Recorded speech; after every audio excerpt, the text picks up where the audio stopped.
तो नमस्कार, एक बार पुनः स्वागत है आपका हमारे चैनल NCERT सॉल्यूशन 99 पर।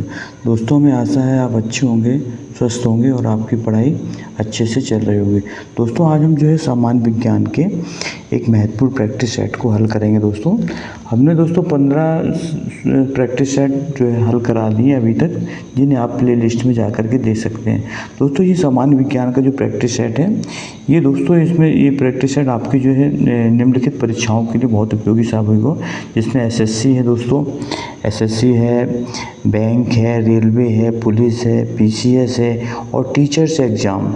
जितने भी टीचर्स एग्ज़ाम होते हैं दोस्तों, चाहे वो NBS हो, KBS हो, MPTET, UPTET, MPTET वर्ग 3, सभी राज्यों के लिए दोस्तों, सभी केंद्रीय और राज्य स्तरीय प्रतियोगी परीक्षाओं के लिए दोस्तों ये जो है प्रैक्टिस सेट बहुत ही दोस्तों आपके लिए उपयोगी साबित होगा।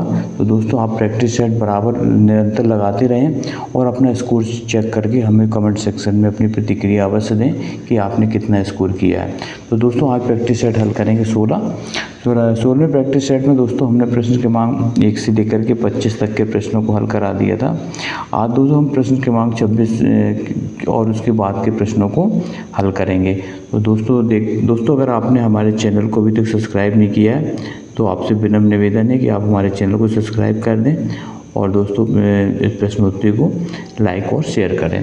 तो दोस्तों, प्रश्न क्रमांक 26 में देखते हैं, किसकी उपस्थिति के कारण, जब ये पूछा दोस्तों किसकी उपस्थिति के कारण चूने का पानी दोस्तों वायु में रखने पर दूधिया हो जाता है। तो दोस्तों जो बताना किसके कारण चूने का पानी जो है वायु में रखने पर दूधिया होता है। तो दोस्तों इसका जो राइट आंसर है दोस्तों कार्बन डाइऑक्साइड होता है। किसके कारण दोस्तों? Carbon dioxide. दोस्तों कार्बन डाइऑक्साइड गैस जो है वो क्या करती है, चूने के पानी को दूधिया कर देती है। तो उसका इसका सूत्र होता है दोस्तों, जैसे चूने का पानी का सूत्र होता है दोस्तों CaOH का होल ट्वाइस। क्या होता है दोस्तों? CaOH का होल ट्वाइस। जब दोस्तों ये जो है पानी से क्रिया करता है, इसका सूत्र देखते हैं दोस्तों, CaOH का होल ट्वाइस। इसको आप दोस्तों समीकरण समझ लें, CaOH का होल ट्वाइस, CaOH का होल ट्वाइस। ये दोस्तों बुझा हुआ चूना है। जब दोस्तों ये CO2 के संपर्क में आता है तो दोस्तों क्या बनता है, कैल्शियम कार्बोनेट बनता है, CaCO3। इसे चूने का पत्थर भी कहा जाता है और प्लस बनता है पानी। तो दोस्तों CaCO3 जो बनने के कारण दोस्तों क्या होता है, जो है चूने का रंग जो है दूधिया हो जाता है दोस्तों कैल्शियम कार्बोनेट के कारण। और दोस्तों जो उसमें CO2 जो है, जो गैस होती है, ये दोस्तों जो है ये बुझे हुए चूने से क्रिया करती है तो जो है कैल्शियम कार्बोनेट बनता है। तो दोस्तों CO2 मिलाने पर क्या होता है, चूने का रंग जो है दूधिया होता है और दूधिया होता है दोस्तों कैल्शियम कार्बोनेट के कारण, CaCO3 से दोस्तों संगमरमर भी कहा जाता है। तो दोस्तों इसके कारण जो है चूने का रंग क्या हो जाता है, दूधिया होता है। इसके बाद दोस्तों प्रश्न दूसरा देखते हैं। तो दूसरा प्रश्न देखते हैं, दहन एक कौन सी क्रिया है दोस्तों? भौतिक प्रक्रिया है, रासायनिक प्रक्रिया है, जैविक प्रक्रिया है या दोस्तों एक भौतिक और रासायनिक प्रक्रिया है। तो दोस्तों बताना दहन कौन सी क्रिया है। तो दहन दोस्तों एक रासायनिक प्रोसेस है और दहन दोस्तों एक ऊष्माक्षेपी अभिक्रिया है।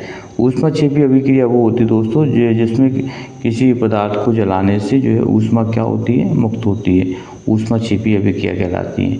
और एक दोस्तों होती है ऊष्मा शोषण अभिक्रिया, जिसमें ऊष्मा का शोषण होता है। दोस्तों इसके बाद है प्रश्न क्रमांक 28 में, ओजोन परत का अवक्षय मुक्तता किस कारण हो रहा है। तो बताना ओजोन परत का जो क्षरण है वो किसके कारण हो रहा है दोस्तों? क्लोरोफ्लोरोकार्बन, ज्वालामुखी उद्भेदन, विमानन ईंधन और रेडियोधर्मी किरणें। तो दोस्तों जो ओजोन परत का जो क्षरण है वो दोस्तों हो रहा है क्लोरोफ्लोरोकार्बन। इसको आप अच्छी तरह से याद रखें, क्लोरोफ्लोरोकार्बन दोस्तों इसके कारण जो है दोस्तों ओजोन परत का क्षरण। दोस्तों क्लोरोफ्लोरोकार्बन का सूत्र होता है दोस्तों, इसको याद रखें CCl2F2। ये क्लोरोफ्लोरोकार्बन है दोस्तों, इसके शॉर्ट में CFC कहा जाता है, क्लोरोफ्लोरोकार्बन।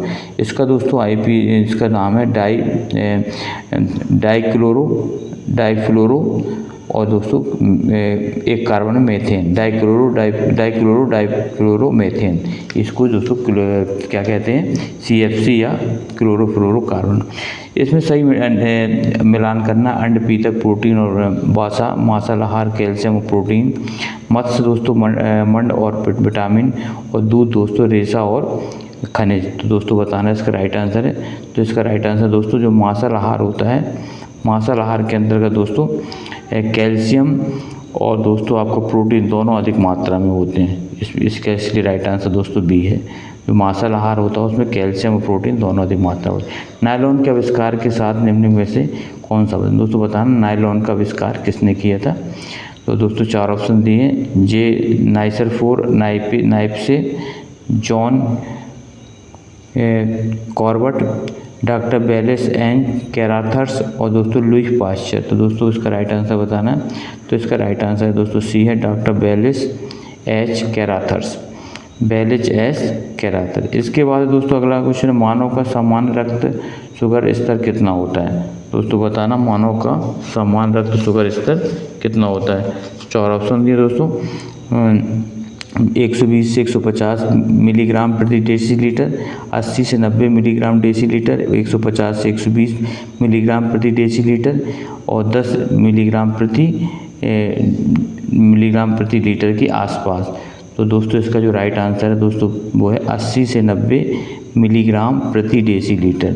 टेस्ट ट्यूब शिशुओं में अंडाणु का विकास टेस्ट ट्यूब के निषेचन के बिना होता है। अंडाणु का निषेचन और विकास टेस्ट ट्यूब में होता है। अंडाणु का निषेचन टेस्ट ट्यूब के साथ साथ इसका विकास गर्भाशय में होता है। अंडाणु का निषेचन गर्भाशय में तथा विकास टेस्ट ट्यूब में होता है।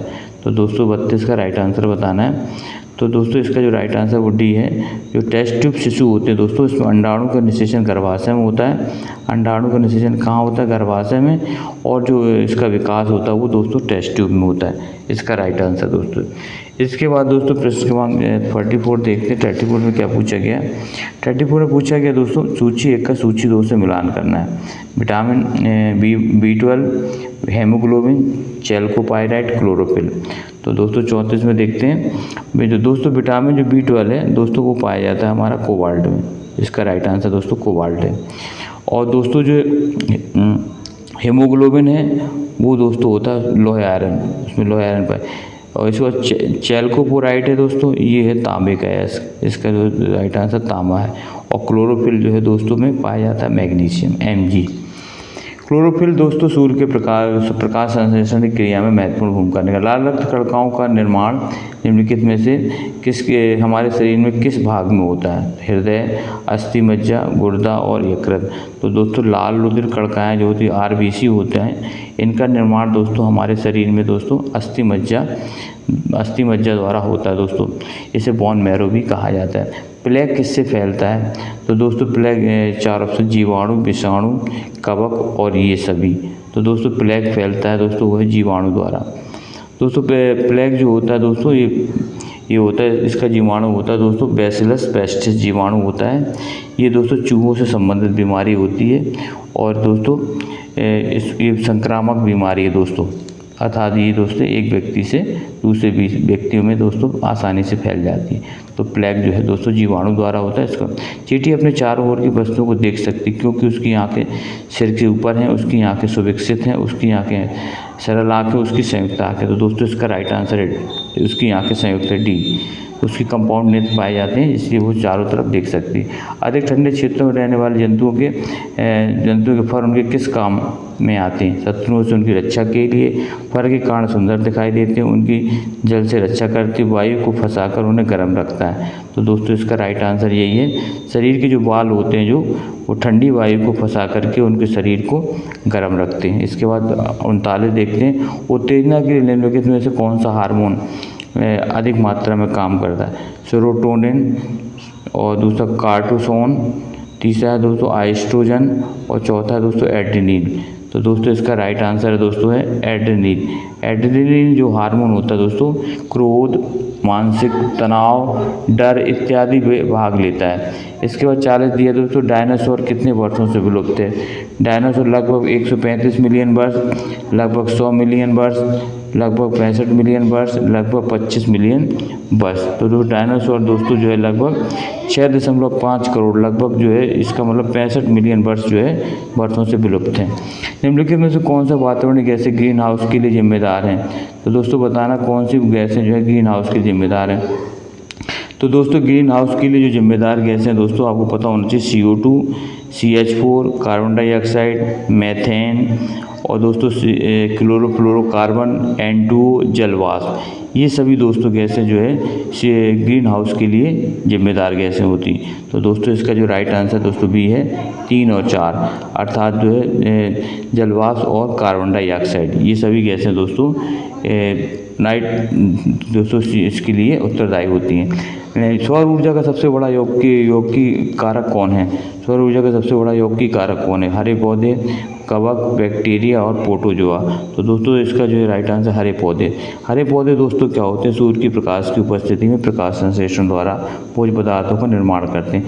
प्रदूषित वातावरण में छोड़े गए विधिवत पदार्थ को प्रायः किस प्रक्रिया के दौरान फिल्टर किया जाता है? मूत्र त्याग, खांसने, छींकने, A, B दोनों। तो दोस्तों इसका राइट आंसर है छींकने द्वारा। इसके बाद दोस्तों प्रश्न क्रमांक 45 देखते हैं। दोस्तों अगर आपने हमारे चैनल को अभी तक सब्सक्राइब नहीं किया तो आपसे विनम्र आग्रह है कि आप हमारे चैनल को सब्सक्राइब कर दें, लाइक कर दें और प्रश्नोत्तरी को दोस्तों ज़्यादा से ज़्यादा लोगों में शेयर करें। प्रश्न क्रमांक 45 में दोस्तों सही जोड़ी मिलाना है। दोस्तों एक तरफ एनाबीना, म्यूकर, स्यूडोमोनास और एफेड, जीवाणु, जिम्नोस्पर्म, कवक और नीली हरित शैवाल।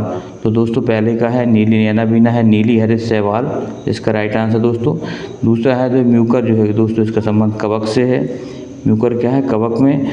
और दोस्तों स्यूडोमोनास ये दोस्तों एक जीवाणु है। और दोस्तों एफेड जो है क्या है जिम्नोस्पर्म है, इसको दोस्तों इस तरह। इसके बाद दोस्तों बताना है किन प्रोग्रामों का प्रयोग राशि आधारित प्रलेख तथा बजट बनाने के लिए किया जाता है? तो ये कंप्यूटर से संबंधित प्रश्न है। किन प्रोग्रामों को? शब्द संसाधन, ग्राफिक्स, प्रस्तुति या स्प्रेडशीट।